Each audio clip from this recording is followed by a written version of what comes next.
right, well, welcome to this session. My name's Heather Vazilla, and I'll be your host. And let me know at any time if you have trouble hearing. I'd like to start with a land acknowledgement. Editors Canada respectfully acknowledges that we are working on the traditional territories of the Musqueam, the Squamish, and the Tsleil-Waututh nations. We appreciate the opportunity to work and learn on this land. This land acknowledgement is only a first step. We are responsible for understanding our place within the history and the ongoing process of colonialism. Allyship is a status that you earn from your actions and commitment to standing in solidarity. We encourage all attendees of today's session to commit to exploring ways in which they can contribute to truth and reconciliation efforts in the lands they occupy.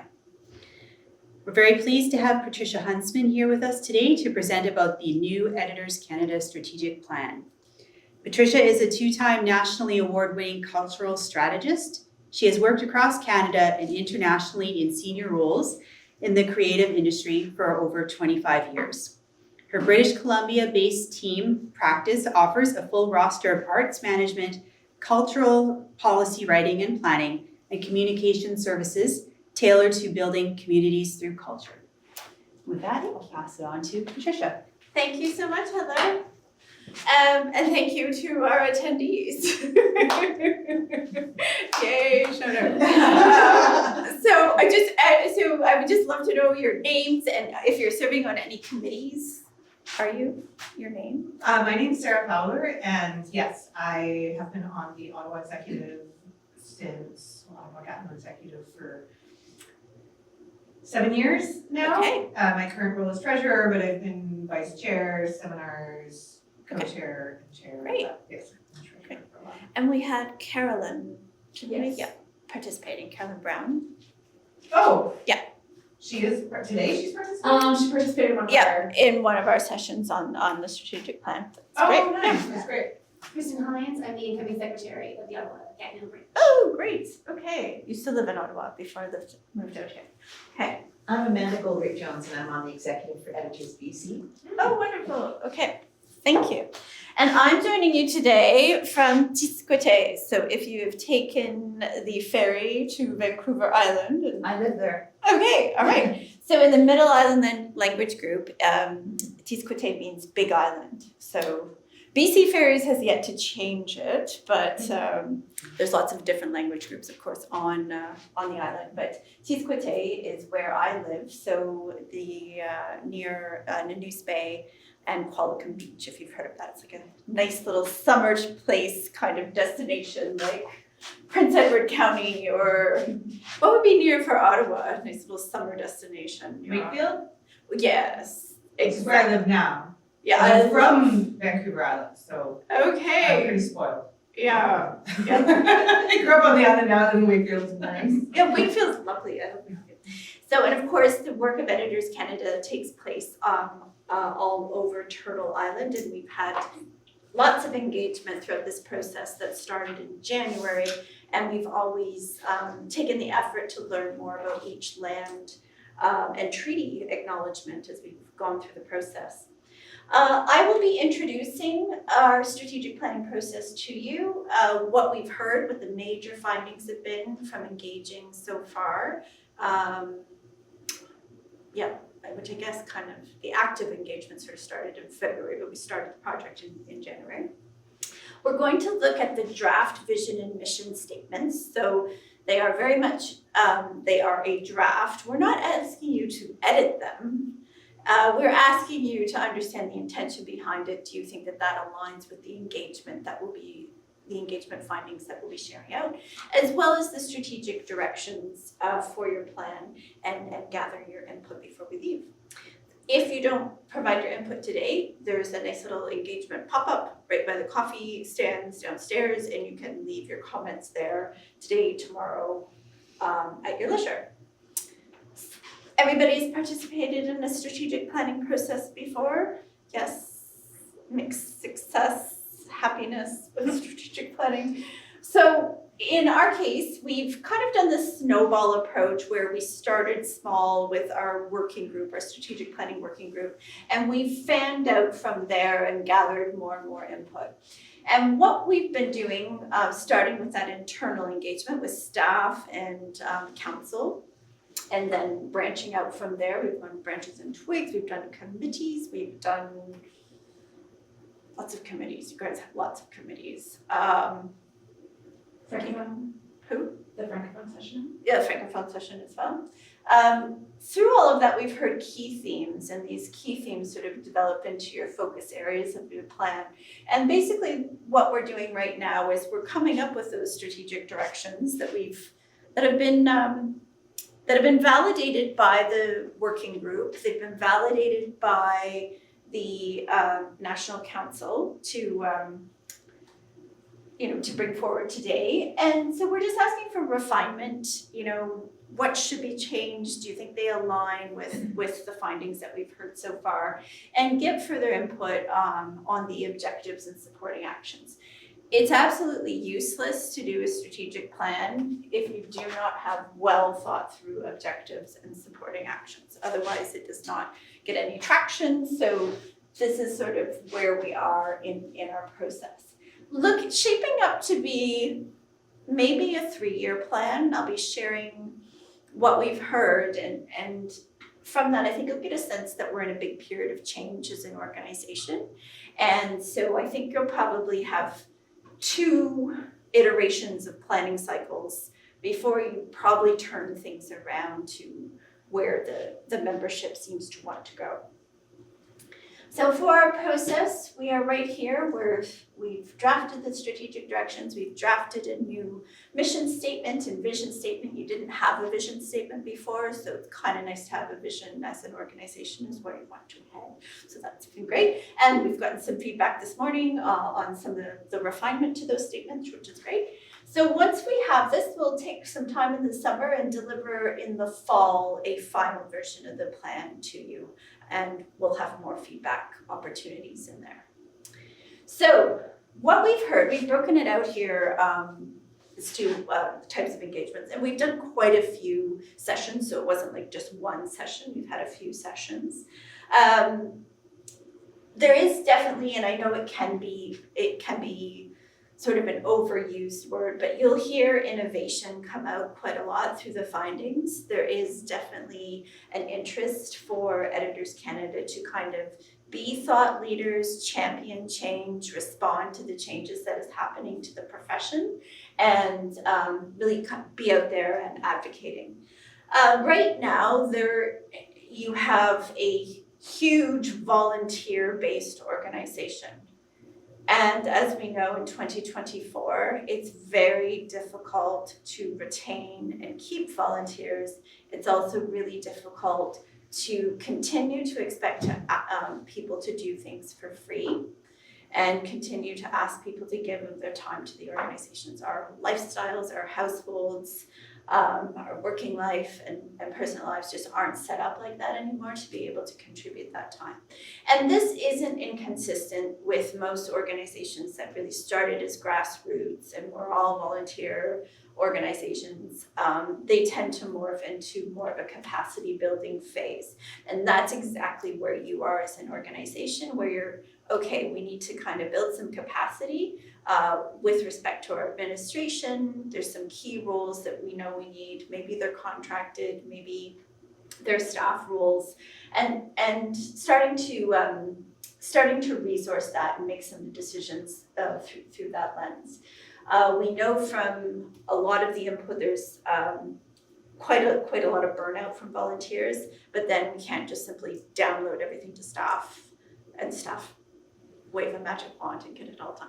Although they do a great job. But so there is, with respect to the current strategic plan, a bit of a disconnect with how does that look and day-to-day operations. And I think that's very reflective of the change process that has started with the organization, where it was like members are over here talking amongst themselves and then kind of like engaging staff as an afterthought. So the strategic plan and the day-to-day operations kind of weren't aligning. So we'll see that changed, I think, going forward. In some places in Canada, some of the committees, branches and twigs, really well organized, have lots of policies and procedures and things in place. And then in other places, it's a period of change or turnover or, complete reviving of the branch or the twig. So it's quite uneven across the country. But there's been great work on EDIA. There's been great financial administration updates that have happened lately, and then the website was a big deliverable that's happened over the last year. It was last year, right? That was great. National Executive Council, we've had two sessions or three sessions, I forget, with them. But we've had great input across the country. A big takeaway there is the organization is feeling siloed and fragmented. There's lots of governance, but there is, again, that lack of capacity to deliver. There is also the acknowledgement that there's this unevenness in terms of the knowledge that could be within a branch and twig and carrying that forward, so that's a big consideration. Historically and currently, Editors is definitely seen as a leader, but what will that look like in the future? How can you kind of maintain that position? There's other organizations coming online. Where do you partner? Where do you collaborate with other organizations with another consideration? But on a cultural level, organizational cultural level, there is also a huge recognition that we need to be a welcoming, inviting, nice to each other kind of organization. A lot of feedback of people who have come into the organization have said that it feels judgy sometimes. There's sometimes a lack of support despite best efforts with staff. So great, maybe Ottawa's rocking it and you guys are doing great, but then sometimes there'll be feedback where there's like kind of a statement on another part, branch or twig in the country that, isn't maybe rocking it as well as you guys are doing a good job as you are. So there is definitely this shift that's needed in terms of the culture of the organization to make members really feel valued and welcome, and especially if you're a volunteer, right? Because that's a critical piece of that volunteer recognition piece. So some of the things we've heard from NEC, and again, I think it was 2 or 3 sessions. Yes, 2 sessions, and then we had some jam boards as well. Branches and twigs, again, that unevenness across the country depends on really where you are, lots of turnover there, lots of burnout that we're seeing from the over-reliance on volunteers. There's sometimes a little bit of disconnect between sort of local levels and national, and where could staff help, and just sometimes there's a bit of confusion maybe about roles and who could best deliver what. So some of the concerns really are need for more resources and capacity, particularly for EDIA initiatives.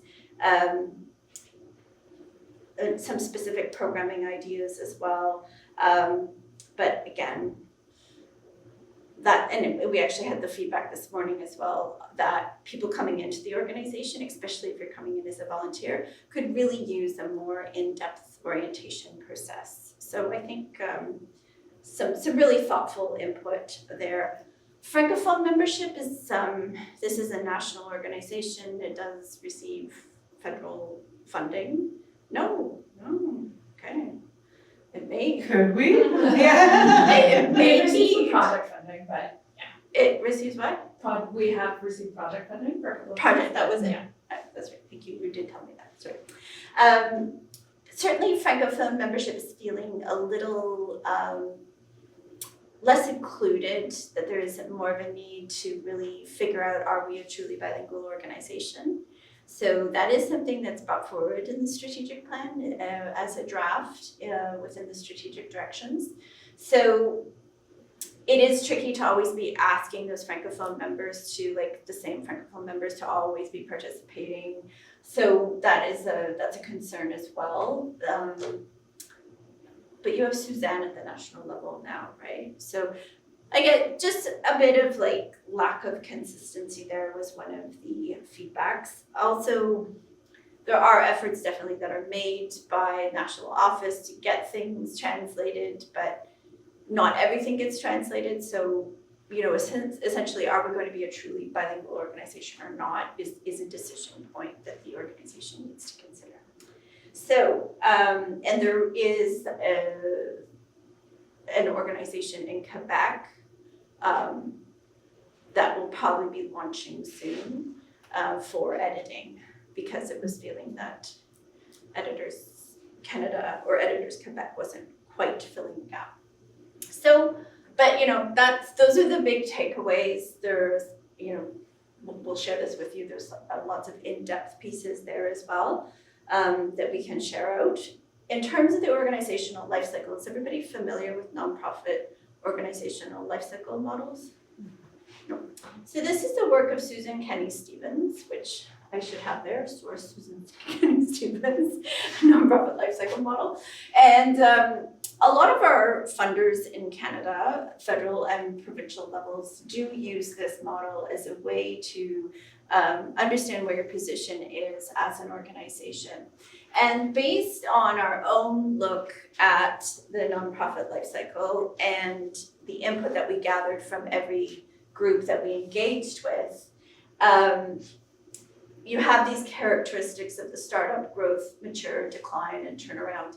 And often what happens in various aspects of your organizations, from programming to systems and administration, you're gonna be in different quadrants there. So, but what we're seeing with Editors Canada is that we're at this sort of turnaround stage. So we have some characteristics of turnaround, some of maturity. In some places, we've already restarted on growth because we're building out staff, for instance.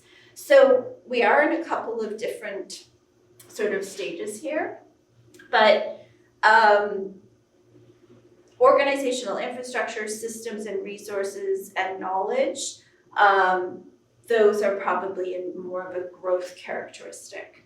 Financial picture is great, but the sustainability of that is quite unclear. Again, going back to that volunteer piece, how are we going to survive as an organization if we can't rely on volunteers all the time, right? Perspectives and opinions on the future of the organization are a little divergent, but I don't know about that based on what I've heard. There, I think there's some founders who maybe want to make sure that the organization always has some grassroots characteristics, has some membership, is membership driven, and certainly membership from a programming perspective. Members will always drive programming, will drive those content decisions as to what you're doing as an organization. It's just who's going to carry it out and how things could get done. Do you have a question? I do. I'm just wondering if you can paint a bit more of a picture for me, the difference between a grassroots to the not-for-profit organizational structure. Yeah, so that's a great question. So grassroots organizations, you kind of think kind of church basement organization, everybody's rolling up their sleeves and getting it done, and everything's being carried out by volunteers, and maybe you have certainly some policies in place because that requires to align with a legal requirement. But once you become a nonprofit organization, when you have staff, just as there's healthcare administration, or you could do forestry management, there are proven, established ways of carrying out nonprofit administration. So where you are as an organization is you're sort of in that startup and growth in some things, but then you've had programming for years and years and years, right? So, but some of that program isn't turned around. There's been good feedback, so you've revitalized some of your program. Governance is strong. You've always had great policies and that sort of thing. But again, are they consistent throughout the organization across Canada? Not quite, right? So that's sort of a growth characteristics as you saw in that quadrant. Resources, systems, and administration, again, just starting out and those are also in growth because, maybe 15, 20 years ago, one chapter or branch had really good systems and resources, but that isn't consistent for the whole organization. So that's where we are. We want to see, most organizations, if they sort of started in community, they either kind of burn themselves out, spin their wheels, great, or they become some other iteration, or they merge with something else, or they establish themselves and work within a nonprofit model and build that out, nonprofit or charity model. So, does that answer your question? It does. Okay, so that's kind of that's just where we are. There's still a lot of grassroots characteristics for this organization, but some pieces needing to be more established as we go through. So, and I have this as a handout for you if you do want it on this. So, yeah, needing more of an organizational structure, like, again, not the over-reliance on volunteers to be able to carry out the future of work of the organization. So some of the overall sort of key takeaways that we heard, there are multiple audiences that Editors Canada needs to serve. They're definitely early, mid, and established careers. There is widely different understanding and technical competencies throughout the organization. So again, when you have those committee sort of turnovers or branches and twig turnovers, it doesn't always work based on that. Supporting the Francophone editors as well.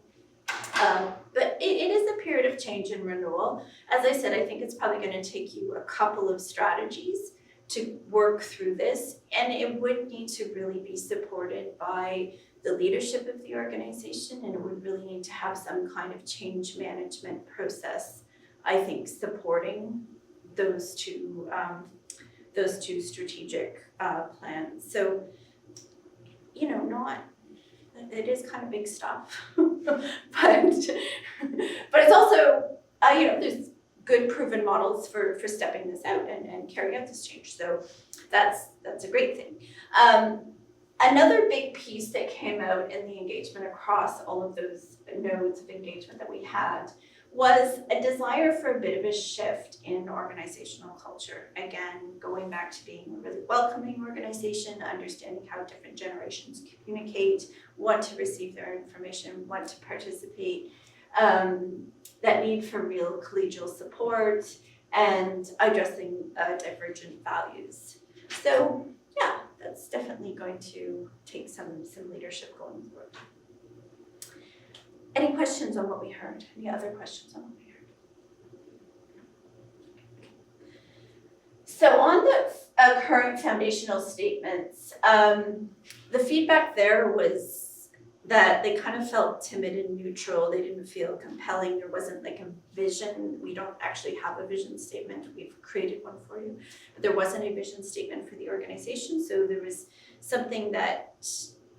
there was a desire to see a forward-looking statement of where we can align and where we can work towards and aspire to. There was a need for a community component that understands that is something that should stay and foster that collegial mentality and way of being as an organization.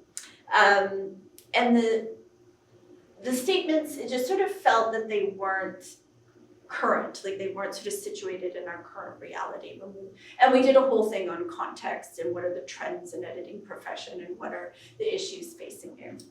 So if you see by the coffee station downstairs, there's a little pop-up engagement tables there, and you can write your feedback on the drafted foundational statements that we've created through the help of the strategic planning working group. Is that what we call them? I think so. We have created a vision statement that editors we actually dropped Canadian because we recognized that we wanted it to be more broadly. So you'll see downstairs, editors are equipped with the skills and knowledge to innovate in a changing profession and advocate for their professional values.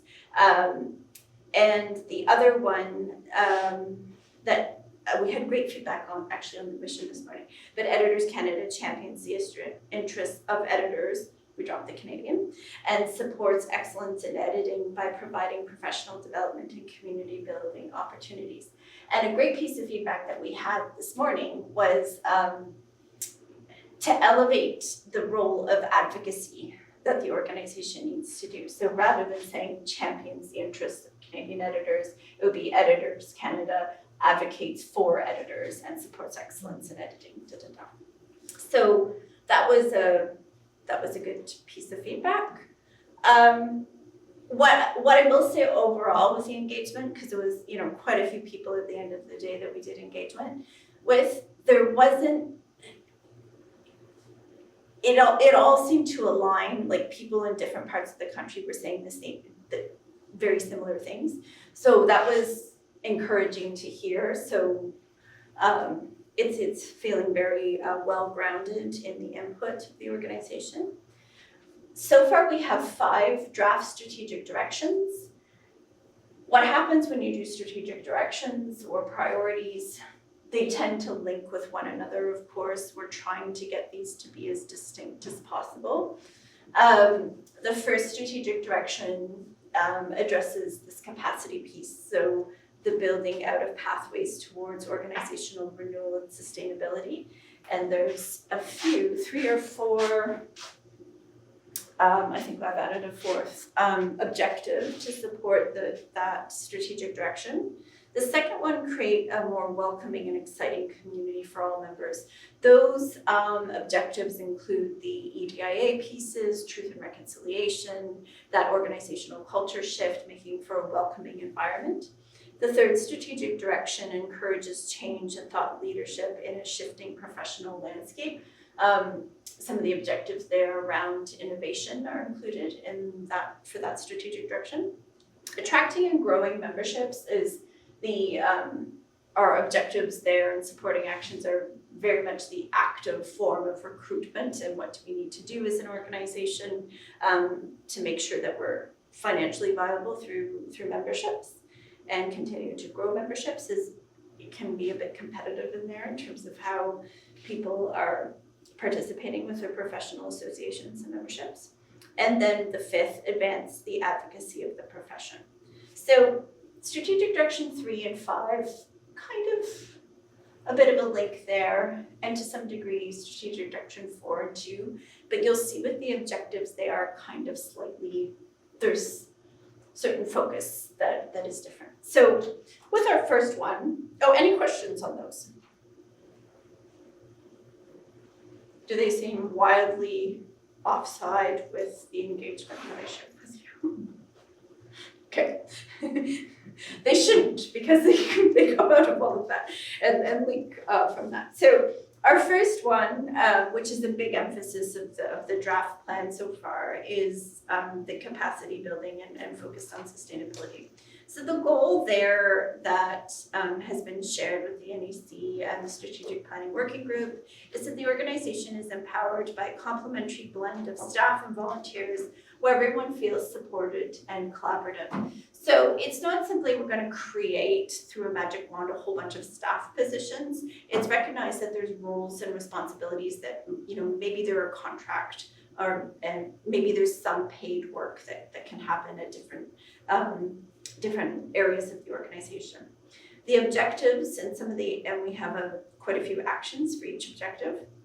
Clarify the delegations to the executive director. So a key policy that you want to see in a nonprofit organization is delegation of duties to the executive director policy.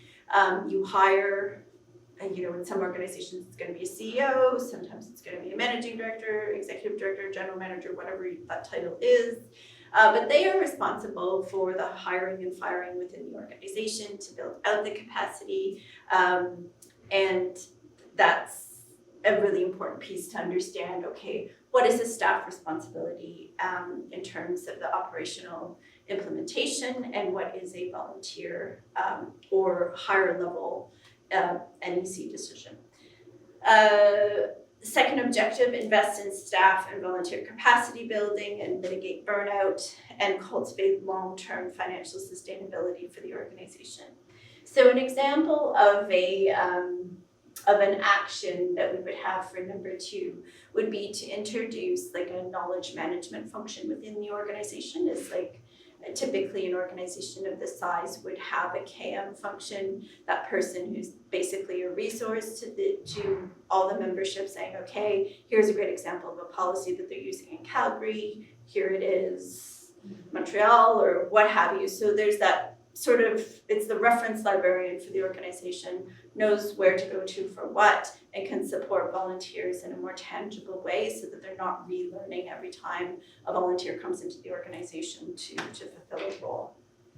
So again, I think sometimes when an organization's at this stage, one of the concerns that membership might have or a board might have is that, oh, well, how are we going to pay for all these staff positions? They don't have to be staff positions. They can be, maybe starts as a 2-day contract and things work up, but definitely ways to step it out over time. Any questions on strategic direction 1? Mine was touching on the revenue sources, that's where my mind went immediately, because that's where right up in our branch is we had a paid staff member for about 20 years, but it wasn't sustainable and we were looking at like just going bankrupt and no longer being economically viable. So we did offer this person a part-time scenario, which they declined. So then we went to 100% volunteer run, which really led to some serious burnout because running the seminars to provide the professional development takes a lot of work. Yeah. And so we ran that way for a few years and then we cycled back like just in the fall. I actually met with a woman who was interested in perhaps doing it on a part-time basis for us, like on call, this isn't gonna be a regular gig, and she said, oh, that would be wonderful. But then as I was crunching the numbers, I realized, this is just gonna put us right back to where we were before. So this is where you see more centralization of Editors Canada, because really, again, this well, that was a difficult experiment too, because we did do a bit of a centralization for our registration and stuff, which unfortunately didn't work out because then it would almost create more work on behalf of the branch for, if somebody needed to cancel and reports weren't coming out properly, so names were being missed, and so it became more work. But an example of where it worked well is bookkeeping. So. Oh, the bookkeeping's been brilliant. So yeah, so yeah, it's setting true. out things like that, Yes, and absolutely. we experimented with the Yeah, and not to say it's impossible, there's obviously a way to do it, and perhaps it was just unfortunate timing of things, but yes, I do really appreciate and enjoy the streamlining of the finances, 100% working with them is just. So I think that's a really great example. So shared services models are often a piece of your nonprofit been built out, because again, why would you have a whole bunch of people across the country doing the same thing in wildly different ways to wildly different effectiveness, right? So you would see a bit of centralization could certainly help there, more consistency, or again, having some way of doing a shared services sort of model would be a good thing. The other thing is one of the things from the engagement is I'm joining Editors Canada,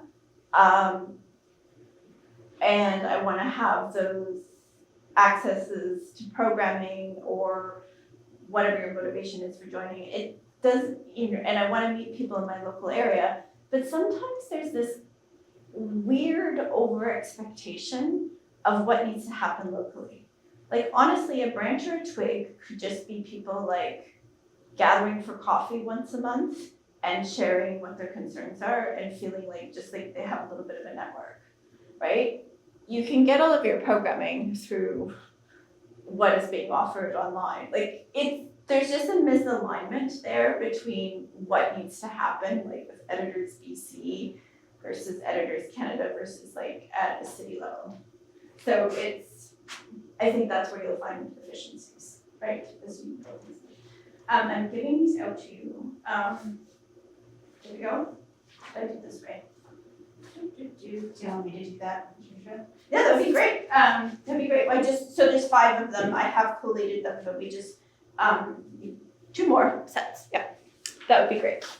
So this is a big area of focus, certainly for the plan. They're not in a priority order, they all do relate. Obviously, building membership, which is strategic direction 4, is critical to funding this over the long term. Strategic direction 2, seeing again those organizational cultural shifts. So the objectives that we have there, looking at embodying and taking concrete actions to support truth and reconciliation within the organization and its interactions in the profession, continuing to support EDIA initiatives in the organization. You guys have been doing a lot of work on that at the committee level. It's really great to see.